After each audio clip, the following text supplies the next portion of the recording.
Friends, ലിഥാസ് food വേൾഡിലേക്ക് ഏവർക്കും ഹൃദ്യമായ സ്വാഗതം. ഇന്ന് ഞാനിവിടെ തയ്യാറാക്കാൻ പോകുന്നത് ഒരു ചിക്കൻ മപ്പാസ് ആണ്. അതിനാവശ്യമായിരിക്കുന്ന ഇൻഗ്രീഡിയൻസ് എന്തൊക്കെയാണെന്ന് നമുക്ക് നോക്കാം. 1 കിലോ ചിക്കൻ മീഡിയം പീസസ് ആക്കി കഴുകി വൃത്തിയാക്കി വെച്ചിരിക്കുന്നു. 2 ഉരുളക്കിഴങ്ങ് മീഡിയം സൈസ് ചെറിയ ക്യൂബ്സ് ആക്കി വെച്ചിരിക്കുന്നു. 4 മീഡിയം സൈസ് സവോള കനം കുറഞ്ഞ് നീളത്തിലരിഞ്ഞത്. 2 പഴുത്ത തക്കാളി മുറിച്ച് വെച്ചിരിക്കുന്നു. നല്ല എരിവുള്ള പച്ചമുളക് 4 എണ്ണം നെടുകെ കീറിയത്. പിന്നെ ഇതിന് 10 അല്ലി വെളുത്തുള്ളിയും ഒരു മീഡിയം സൈസ് ഇഞ്ചിയും നന്നായി ചതച്ച് എടുത്തിരിക്കുന്നത്. ആവശ്യത്തിന് ഉപ്പും വെളിച്ചെണ്ണയും. പിന്നെ ഇത് തേങ്ങാപ്പാലിലാണ് ഉണ്ടാക്കുന്നത്. അപ്പം ഒരു തേങ്ങ പിഴിഞ്ഞ് അതിൻ്റെ 1/4 പാൽ 1.5 കപ്പ്, 2 പാൽ 2 കപ്പ് എടുത്തിട്ടുണ്ട്. പിന്നെ ഇത് ഞാൻ റെഡിമെയ്ഡ് ചിക്കൻ മസാല ഉപയോഗിക്കാതെ അല്ലാതെയുള്ള സ്പൈസസ് എല്ലാം കൂടി ചേർത്താണ് മസാല തയ്യാറാക്കുന്നത്. അതിനാവശ്യമായിരിക്കുന്ന സാധനങ്ങൾ: ഒരു ചെറിയ സൈസ്, ഈ സൈസിലുള്ള ചുവന്നുള്ളി 5 എണ്ണം, 3 അല്ലി വെളുത്തുള്ളി, ഒരു വളരെ ചെറിയ കഷ്ണം ഇഞ്ചി, പിന്നെ 2.5 ടേബിൾ സ്പൂൺ മല്ലിപ്പൊടി, 2 ടേബിൾ സ്പൂൺ മുളക് പൊടി, 1 ടേബിൾ സ്പൂൺ കാശ്മീരി മുളക് പൊടി, 1/2 ടീസ്പൂൺ മഞ്ഞൾപ്പൊടി, 6 ഗ്രാമ്പൂ, 5 ഏലക്കായുടെ തോട് കളഞ്ഞ് അരി മാത്രം എടുത്തത്, ഒരു മീഡിയം സൈസ് കറുവപ്പട്ട, 1 ടീസ്പൂൺ കുരുമുളക്, 1/2 ടീസ്പൂൺ പെരിഞ്ജീരകം. ഇതെല്ലാം കൂടി നമ്മൾ നന്നായി അരച്ച് പേസ്റ്റ് പോലെ ആക്കിയെടുക്കും. ഇനി നമുക്ക് ഇതിലേക്ക് താളിക്കാൻ ആവശ്യമായിട്ട് ഞാൻ 1 ടീസ്പൂൺ കടുക്, പിന്നെ കറിവേപ്പില, കടുക് വറുക്കാനും അല്ലാതെ കറിയിൽ ഇടാനുമായിട്ട് 3 തണ്ട് എടുത്തിട്ടുണ്ട്, 3 ചുവന്നുള്ളി ചെറുതായി അരിഞ്ഞത്. അപ്പം നമുക്ക് ഇതെങ്ങനെ തയ്യാറാക്കുന്നതെന്ന് നോക്കാം. ആദ്യം നമുക്കിതിൻ്റെ മസാല ഒന്ന് അരച്ചെടുക്കാം. അപ്പോൾ ഞാൻ ചിക്കൻ കറിക്ക് ആവശ്യമായിരിക്കുന്ന മസാല ഇവിടെ തയ്യാറാക്കി വെച്ചിട്ടുണ്ട്. ഇനി നമുക്ക് ഇത് തയ്യാറാക്കാം.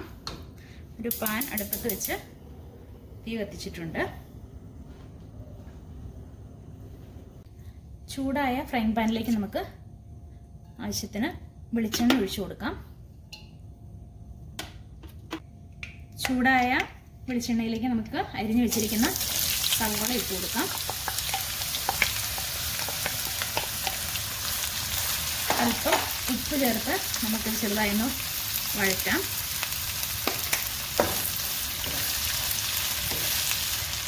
അപ്പം നമ്മുടെ സവോള ഒരുവിധം വഴന്നിട്ടുണ്ട്. ഇനി ഇതിലേക്ക് നമുക്ക് അരിഞ്ഞു വെച്ചിരിക്കുന്ന പച്ചമുളക്, ചതച്ച് വെച്ചിരിക്കുന്ന ഇഞ്ചി, വെളുത്തുള്ളി, അല്പം കറിവേപ്പില, ഇതെല്ലാം കൂടി ചേർത്ത് വഴറ്റാം.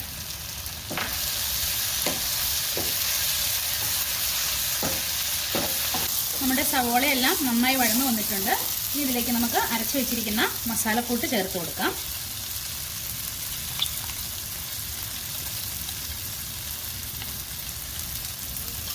ഇനി ഇതിൻ്റെ പച്ചമണം മാറുന്നത് വരെ നമുക്ക് നന്നായി വഴറ്റിയെടുക്കാം. അപ്പോൾ നമ്മൾ ചേർത്ത മസാലക്കൂട്ടിൻ്റെ പച്ചമണം എല്ലാം മാറി വന്നിട്ടുണ്ട്. നമുക്ക് എടുത്തു വെച്ചിരിക്കുന്ന ചിക്കൻ ഇതിലേക്ക് ചേർത്ത് വെക്കാം. ഇത് മസാലയെല്ലാം ഇതിൽ നന്നായി ഒന്ന് മിക്സാക്കാം. അപ്പോൾ നമ്മുടെ മസാലക്കൂട്ടെല്ലാം ചിക്കനിൽ നന്നായിട്ട് മിക്സ് ആയിട്ടുണ്ട്. ഇനി നമുക്കിത് ചെറുതീയിലൊന്ന് കുറച്ച് നേരം അടച്ചു വയ്ക്കാം. ഇതിലത്തെ വെള്ളമെല്ലാം ഒന്ന് ഊരിയിറങ്ങട്ടെ. അപ്പോൾ നമ്മുടെ ചിക്കൻ എന്തായാലും നമുക്ക് നോക്കാം. ഇതിലെ വെള്ളമെല്ലാം ഊറി എണ്ണയെല്ലാം തെളിഞ്ഞു വന്നിട്ടുണ്ട്. നമുക്കിനി ഒന്ന് ഇളക്കിയതിന് ശേഷം എടുത്തു വെച്ചിരിക്കുന്ന ഉരുളക്കിഴങ്ങ് ഇതിലിട്ട് കൊടുക്കാം. ഈ സമയത്ത് നമുക്ക് അല്പവും കൂടി ഉപ്പ് ചേർത്ത് കൊടുക്കാം.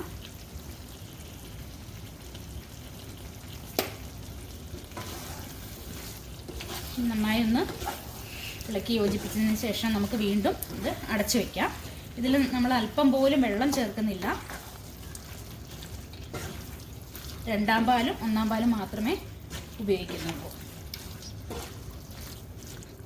ഇനി ഒരു 2 മിനിറ്റ് ഇത് അടച്ചു വെച്ചതിന് ശേഷം നമുക്ക് രണ്ടാം പാല് ചേർത്ത് കൊടുക്കാം. നമുക്കിതിൻ്റെ അടപ്പ് തുറക്കാം. ഇനി എടുത്തു വെച്ചിരിക്കുന്ന രണ്ടാം പാല് ചേർത്ത് കൊടുക്കാം.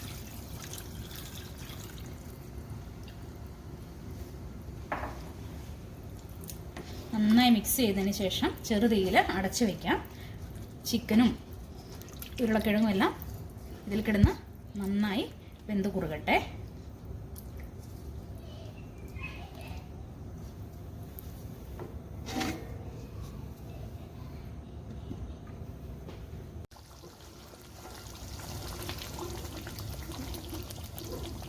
അപ്പം നമ്മൾ ഒഴിച്ച രണ്ടാം പാലൊക്കെ നന്നായി കുറുകി വന്നിട്ടുണ്ട്. നമുക്ക് അരിഞ്ഞു വെച്ചിരിക്കുന്ന തക്കാളി ചേർത്ത് കൊടുക്കാം. തക്കാളി ലാസ്റ്റിൽ ചേർത്താൽ മതി, അല്ലെങ്കിൽ ഇത് വെന്ത് ഉടഞ്ഞു പോകും, അപ്പോൾ ഒരു ടേസ്റ്റ് ഉണ്ടാവില്ല. ഇങ്ങനെ നല്ലതായി വെന്ത് വരണം, പക്ഷേ ഉടഞ്ഞു പോകരുത്. ആ ഒരു ലെവലാണ് നമുക്ക് കിട്ടേണ്ടത്. ഇനി നമുക്കിത് അടച്ച് വയ്ക്കേണ്ട, തുറന്ന് വെച്ച് ഒന്ന് ഇളക്കി അല്പം കൂടി കുറുക്കിയെടുക്കാം. അതിന് ശേഷമാണ് നമ്മൾ ഒന്നാം പാല് ചേർത്ത് കൊടുക്കുന്നത്. ഇതിപ്പോൾ ചിക്കനും ഇതിലിട്ട ഉരുളക്കിഴങ്ങും എല്ലാം നന്നായി വെന്തിട്ടുണ്ട്.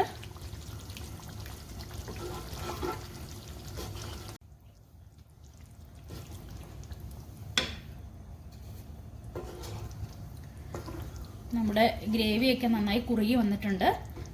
നമ്മൾ ഇതിൽ ചേർത്ത തക്കാളിയെല്ലാം നന്നായി വെന്ത് അതിൻ്റെ പുളിരസമെല്ലാം ഇറങ്ങിയിട്ടുണ്ട്. ഇനി നമുക്ക് ഒന്നാം പാൽ ചേർത്ത് കൊടുക്കാം.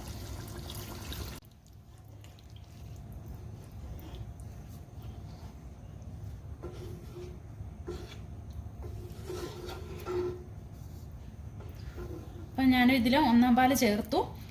നമുക്ക് ആവശ്യമായിരിക്കുന്ന അല്പം ഉപ്പ് കൂടി ചേർത്ത് കൊടുക്കാം. ഇനി തീ ഓഫ് ചെയ്തതിന് ശേഷം ഈ ചൂടിൽ തന്നെ ഇരുന്ന് ഇതിന്ന് മിക്സ് ആയിക്കോളും. നമുക്ക് തീ ഓഫ് ചെയ്യാം. ഇനി ഇത് തണുത്ത് കഴിയുമ്പോൾ നന്നായി കുറുകും. ഇതെല്ലാം ഒന്ന് മിക്സാക്കി ഒരു 2-3 മിനിറ്റ് നമുക്കിങ്ങനെ ഒന്ന് ഇളക്കി യോജിപ്പിക്കാം.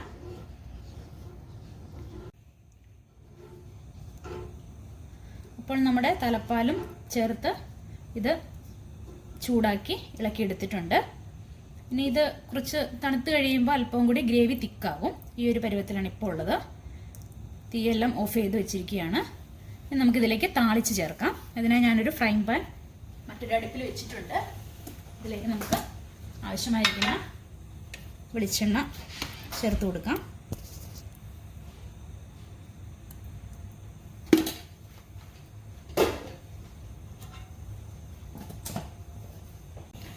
അപ്പോൾ ചൂടായ വെളിച്ചെണ്ണയിലേക്ക് നമുക്ക് കടുക് ഇട്ട് കൊടുത്ത് പൊട്ടിക്കാം.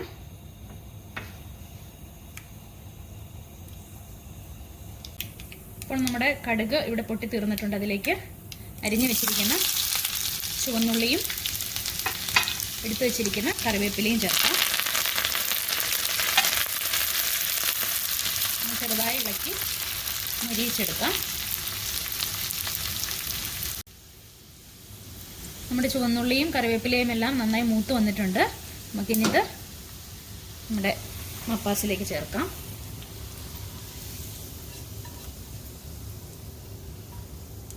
നമുക്ക് നന്നായി ഒന്ന് ഇളക്കി കൊടുക്കാം.